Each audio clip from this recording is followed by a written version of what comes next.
संपूर्णता की स्टेज पूरी हुई, आत्मिक रूप में बौद्धिक आधार पर, इंद्रियों के आधार पर नहीं।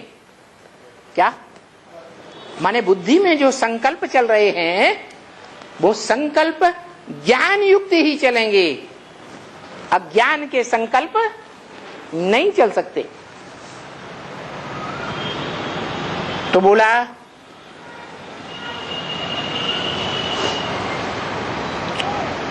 वो विनाश की बात तो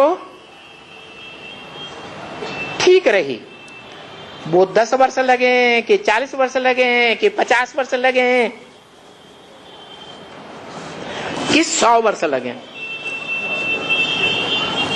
बोला उनसे भी कोई कनेक्शन नहीं है। क्या? अरे बच्चों का विनाश से कनेक्शन है, फायदा है कि संपूर्ण राजधानी की स्थापना से फायदा है?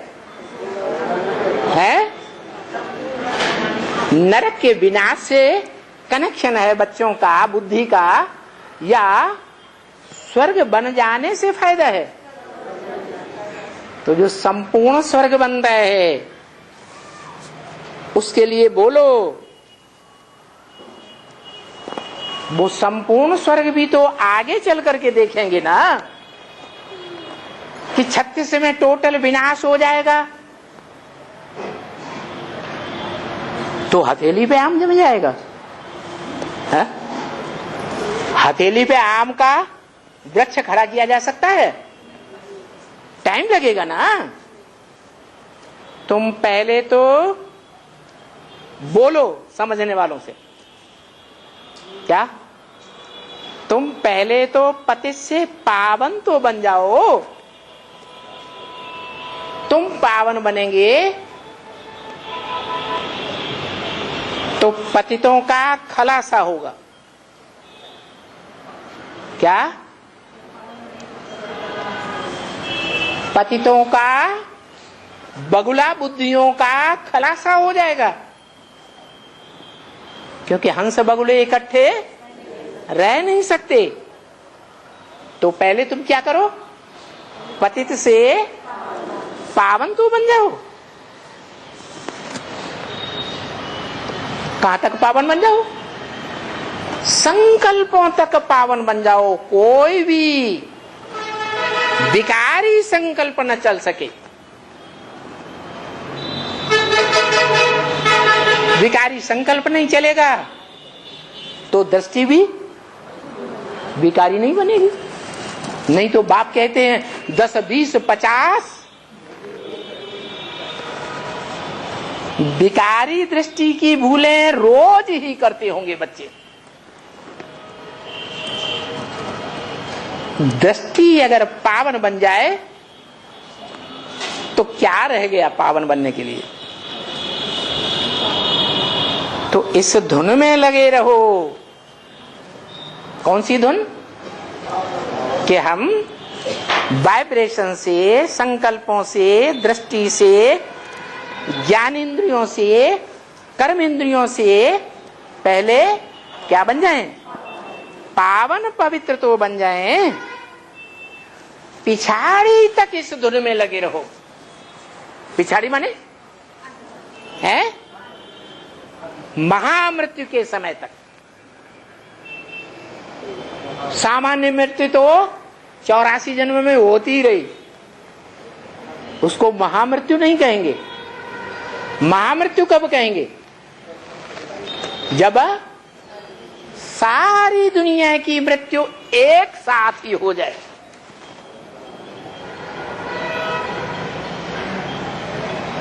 उस महामृत्यु के समय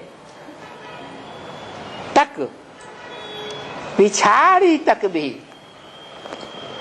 और फिर बताया आप मुए मर गई दुनिया। मने अपने देवहन से मर गए तो जैसे दुनिया खलास हो गई।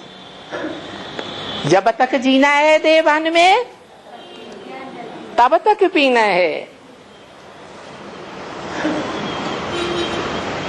तो इसी धुन में लगे रहो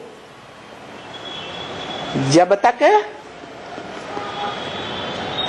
देवांश से मरते नहीं हैं। कर्मातीत अवस्था तुम्हारे पुरुषार्थ पर है। क्या? कर्म से अतीत बने रहो। इसका मतलब ये नहीं है कि कर्मेंद्रियों से कर्म करना छोड़ दो। कर्मेंद्रियां हैं तो कर्म तो करना ही पड़ेगा। आंख है तो फोड़ लेंगे क्या? हमेशा के लिए बंद कर लेंगे क्या? लेकिन कैसी स्टेज बनानी है? देखते हुए न देखने की। कान है तो क्या बंद कर लेंगे? है? कान तो रहेंगे, लेकिन क्या करना है? सुनते हुए नहीं सुनना। सारी दुनिया गिलानी करे, अखबारों में, रेडियो में, टीवी चैनल्स में, शहर शहर में ग्लानी करे, इंटरनेट में ग्लानी करे, लेकिन सुनते हुए भी नहीं सुनना। किसकी बातें सुनना? एक बाप से सुनना। ये अंत तक फाइनल पेपर होगा। क्या? कैसा पेपर होगा? फाइनल पेपर होगा। इंद्रियां कच्ची हैं या पक्की हैं? इसलिए मुरली में बोला एक से सुनना है। क्या? एक से सुनना है, माना एक को देखना है। कर्म इंद्रियों से अगर संग करना है तो किससे करना है? एक से करना है। अनेकों से कोई संबंध नहीं। अगर अनेकों से सुनेंगे तो विविचारी ज्ञान हो जाएगा। क्या कहा? ये जो आज निश्चय बुद्धि बनते हैं, 9 दिन की गर्भ महल की भट्ठी करने में निश्चय बुद्धि बनते हैं। आज निश्चय बुद्धि बनते हैं और कल अनिश्चय बुद्धि बन जाते हैं। कैसे? क्या हो जाता है उनको? एक से सुनने की धुन में नहीं रहते। भट्ठी की बाहर गए, ट्रेन में घुसे, टेम्पो में गए, टेम्पो वाले ड्राइवर ने सुनाना शुरू कर दिया। ट्रेन में जो अज्ञानी है उन्होंने अपनी बात सुनाना शुरू कर दी। अरे भाई कहां तुम चले गए? तो बस अनिश्चय बुद्धि हो जाती। तो कोई की बात नहीं सुननी। कोई बात सुनाता है तो मन बुद्धि के अंदर बाप की सुनाई हुई वाणी चलती रहे, गूंजती रहे। मुरली से टैली करना है। यहां तक बोल लिया, ब्रह्मा कुमारी की भी जो मत मिले उसको भी बाप की वाणी से टैली करना है।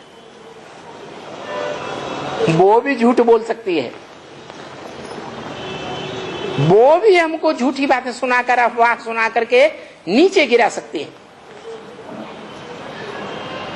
इसलिए एक का संग का रंग करना है इंद्रियों से, अनेकों का नहीं। जो स्वर्ग में होना होगा सो होगा। पहले पावन तो बनो। जो ये स्थापना में विनाश और उस विनाश के पीछे जो होगा सो तो होता रहेगा, उसकी चिंता तुम मत करो। पहले क्या चिंता करो कि हम मन बुद्धि से, संकल्पों से, वाइब्रेशन से, दृष्टि से ज्ञानेंद्रियों से, कर्मेंद्रियों से ऐसा संग का रंग ऊंचे ते ऊंच भगवंत का लगाएं, उस ऊंचे ते ऊंचे प्रैक्टिकल पार्ट बजाने वाले भगवंत को पहचाने और उससे संग का रंग लगा करके पतित से पावन बन जावे। बाकी जो होता होगा विनाश, और विनाश के आगे क्या होगा उसकी चिंता बाद में कर लेना। हमको है जो पावन बनाने की बात, वो बुद्धि में पहले रहनी चाहिए।